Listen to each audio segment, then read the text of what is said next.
What if some older games are still so good that most new AAA releases feel strangely ordinary by comparison? We're going through 16 games that still deliver unforgettable worlds, combat, stories, and moments that newer games struggle to match.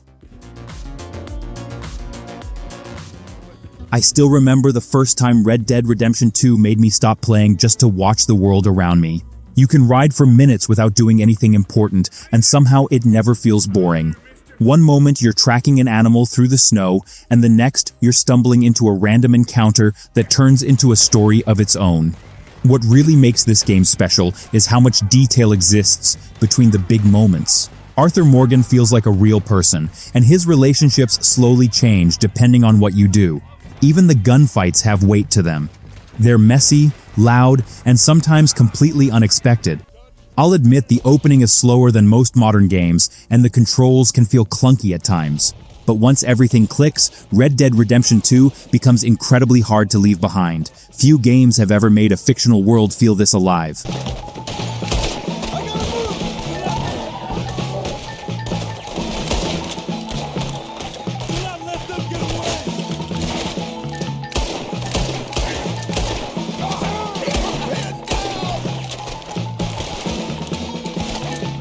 I thought The Witcher 3 Wild Hunt would be another huge open world I'd eventually get tired of exploring. Somehow, it kept giving me reasons to wander off the main path. A tiny village can turn into a dark mystery, and a simple contract can end with a choice you'll remember hours later. What makes the game stand out is how often the side content feels more interesting than the main story. Geralt might be hunting a monster, but the real problem is usually the people involved. You're constantly making choices where there isn't an obvious good answer. That gives even small quests a surprising amount of weight. The world also has this strange mix of beauty and misery that makes every region feel different. I do think the combat hasn't aged as well as the writing and world design. Still, once you get pulled into Geralt's journey, walking away becomes surprisingly difficult.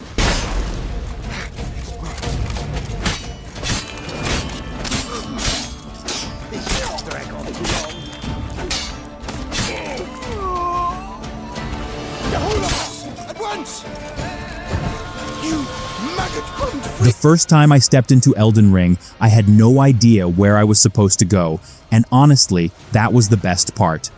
Elden Ring lets you get completely lost, then rewards you for being curious. You might spot a strange castle in the distance, climb toward it, and discover a boss you weren't ready to fight. That feeling of finding something without a quest marker is incredibly rare now. The combat is another reason I keep coming back. Every death teaches you something, even when the lesson is basically, don't do that again. Then you finally beat the enemy that destroyed you 10 times, and the victory feels earned. The game can be brutally difficult, and some bosses definitely push that difficulty too far, but the freedom is what makes Elden Ring special. You can change your build, explore somewhere else, or simply walk away and return stronger. Few modern games trust players this much.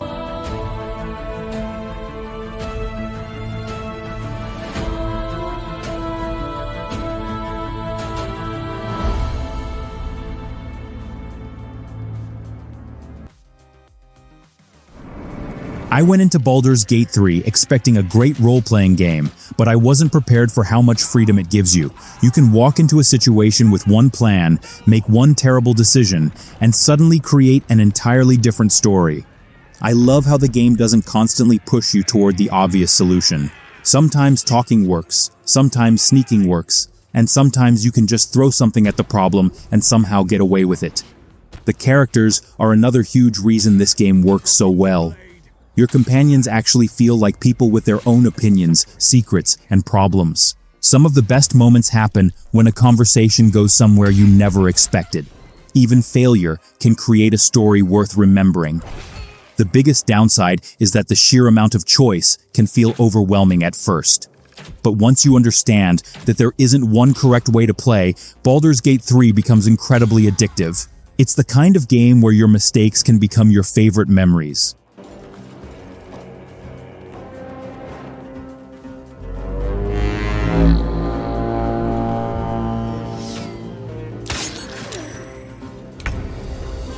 I remember when Cyberpunk 2077 finally clicked for me.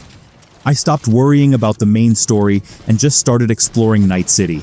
That's when I realized how much detail was hiding in plain sight. You can walk into a random building and stumble across a strange side job, a violent shootout, or a conversation that changes how you see a character. Night City feels crowded, dangerous, and constantly active, especially when you're moving through its darker neighborhoods at night. The gunplay is fast and satisfying, but the real strength is how your choices shape V's journey.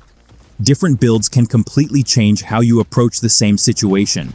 You can charge in with weapons, sneak through the shadows, or use cyberware to create some ridiculous combinations. The launch problems are still part of the game's history, and some systems can feel rough around the edges. But at its best, Cyberpunk 2077 delivers a world and atmosphere that few games can touch.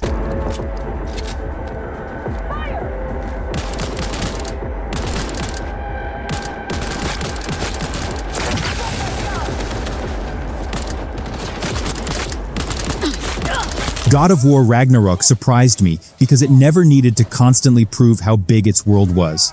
Instead, it made every journey with Kratos and Atreus feel meaningful. The relationship between them is easily one of the strongest parts of the game.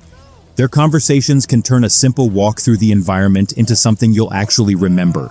Then the game suddenly throws you into a brutal fight, and the combat feels incredibly satisfying. The Leviathan axe still feels amazing to use, especially when you throw it across the arena and call it straight back. But what really stuck with me were the quieter moments between the major battles. You get to see Kratos dealing with his past while trying to become a better father. The game can sometimes feel a little too eager to explain everything, and its pacing isn't perfect. Still, when the story finally reaches its biggest moments, the emotional payoff hits hard. It feels polished without losing the heart that made the previous game special.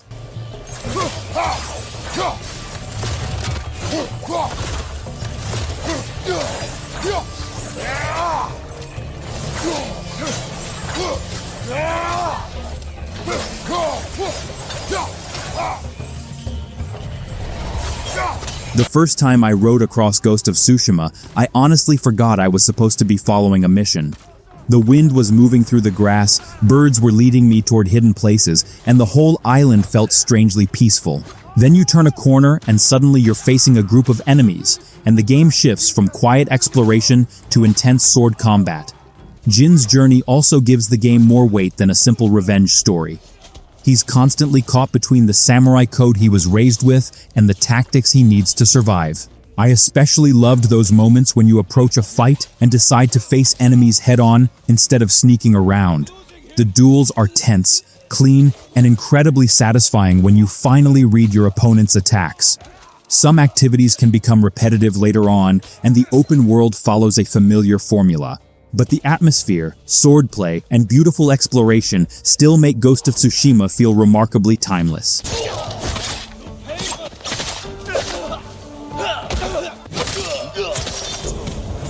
Resident Evil 4.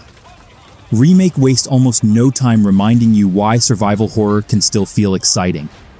I remember walking through that first village and realizing the game wasn't going to let me relax. Enemies come from different directions, ammo feels valuable, and every decision suddenly matters. What makes the remake so good is how it keeps the tension of the original while making the combat feel much smoother. Leon moves better, aiming feels sharper, and the knife gives you another way to survive when things get ugly. Then there are the quieter sections, where you start wondering what could possibly be waiting around the next corner. The game also knows when to slow down before throwing you into another insane fight. I think some of the later encounters lose a little of that early tension.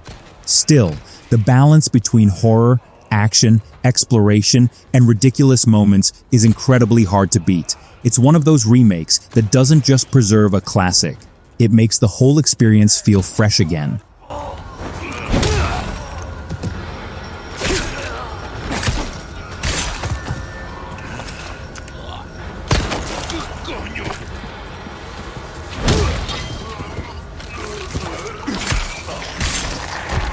I didn't expect Hades to become one of those games where I'd say, just one more run, and suddenly lose an entire evening. You play as Zagreus, trying to escape the underworld, but every failed attempt gives you something new to work with. The clever part is that dying never feels completely pointless. You come back stronger, meet new characters, uncover more of the story, and start planning your next run. The combat is ridiculously smooth too. You can dash through enemies, combine different abilities, and build some completely wild setups. Then the game throws a boss at you, and suddenly that perfect build doesn't feel quite so perfect anymore. I also love how naturally the story continues through repeated runs. Characters remember what happened, and the conversations keep changing. It gives the whole loop a purpose beyond simply getting better. The runs can become repetitive if you aren't into the genre, but Hades constantly gives you another reason to try again. That's what makes it so difficult to put down.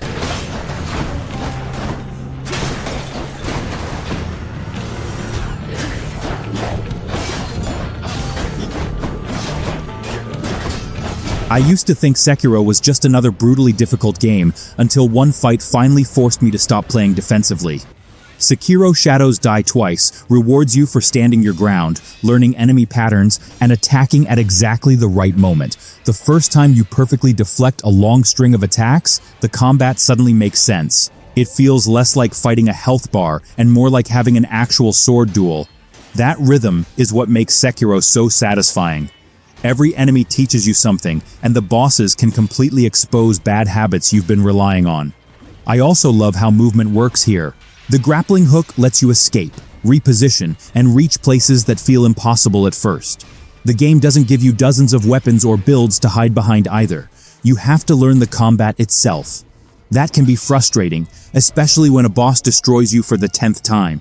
But when you finally win, you know it wasn't luck. You actually got better.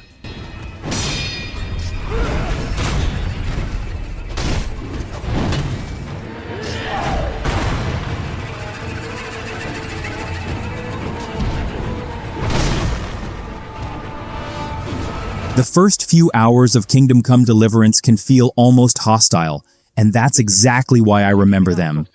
You aren't some legendary warrior from the start. You're basically a normal guy who gets thrown into a world that doesn't care how prepared you are. Early fights can go badly, money is tight, and even simple tasks can turn into unexpected problems. But once you start learning how the world works, everything becomes much more rewarding. I loved riding through the countryside and stumbling into villages, bandit camps, or situations that weren't even part of my original plan. The combat takes patience too. You can't just swing wildly and expect to win. You have to watch your opponent and pick your moments. The game definitely has rough edges, especially with its older animations and occasional bugs. Some systems also take time to understand, but that imperfect feeling actually makes the world more believable. Kingdom Come Deliverance feels less like playing a hero and more like earning the right to become one. Don't hold back! You're no match for me! Cut the bullshit! How do you do it? Metro Exodus was one of those games where I expected another linear shooter, then it completely changed my expectations. Once Artyom leaves the tunnels and starts traveling across Russia, the experience becomes much more personal. Each major location feels like its own little story, with dangerous areas, strange characters, and secrets waiting away from the main path. I loved having to think about every bullet and piece of equipment, especially when resources were running low. You can rush into a fight, but sometimes staying quiet and planning your approach is the smarter move. The atmosphere is probably the biggest reason I remember this game so clearly. One minute you're exploring a beautiful landscape, and the next you're walking through somewhere that feels completely wrong. Some sections can drag a little, and the open areas aren't always as exciting as the best moments. But when Metro Exodus gets the balance right, it creates this tense feeling that most big shooters never even attempt.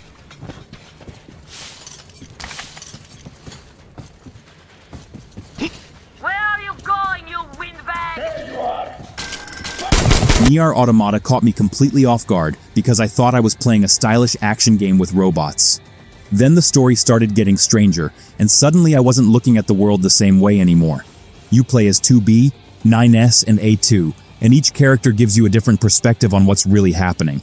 The combat is fast and flashy, but the story is where this game becomes something special. Even the enemies can make you question what you're actually fighting. I also love how the game changes its style without warning. One moment you're cutting through machines with a sword, and the next you're flying through a bullet hell section. It sounds messy on paper, but somehow it works. The opening can feel confusing, and the world itself isn't always as visually detailed as newer games. But the atmosphere, music, and storytelling create something that stays with you long after the credits. NieR Automata isn't just a game you finish, it's one you keep thinking about afterward.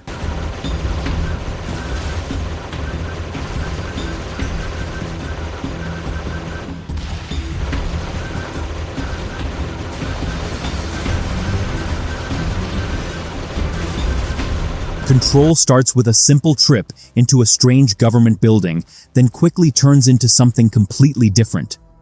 I remember walking through the Federal Bureau of Control and realizing that almost nothing around me made sense. Hallways shift, objects move on their own, and rooms can completely change when you aren't looking.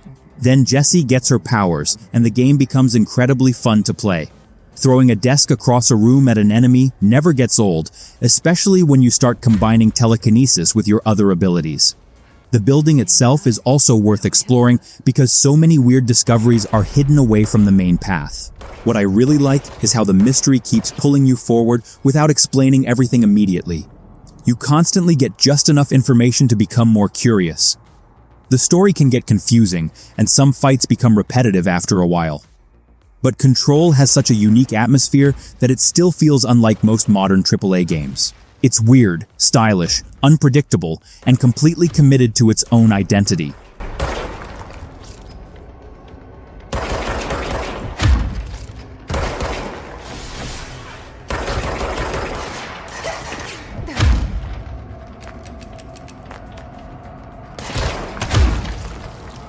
I didn't expect Titanfall 2 to become one of my favorite single-player shooters, especially because I went in expecting a short campaign.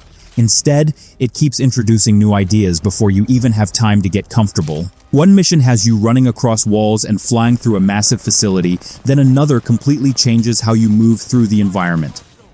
The relationship between Jack Cooper and BT is also surprisingly memorable. Their conversations give the campaign a personality that most shooters never bother to build.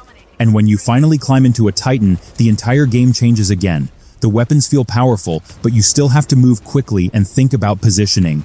The campaign is definitely shorter than I'd like, and that's probably its biggest weakness. But honestly, I'd rather have a campaign this focused than one stretched across 20 hours. Titanfall 2 respects your time, throws something fresh at you constantly, and leaves you wanting another campaign before you're ready to let it go.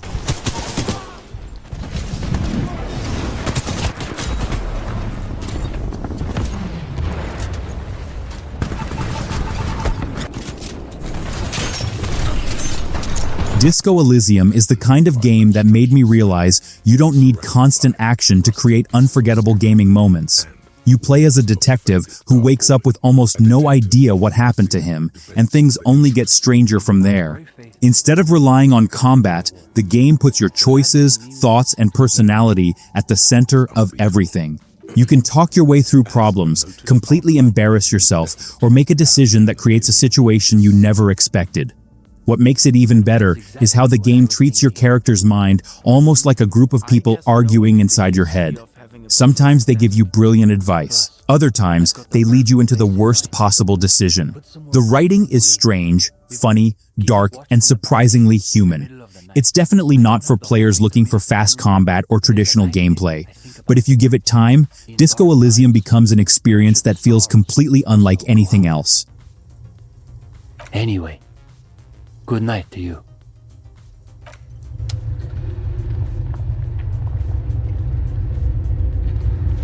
And that brings us to the end. Out of these 16 games, which one are you most excited to play?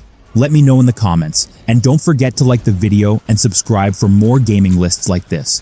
Thanks for watching, and I'll see you in the next one.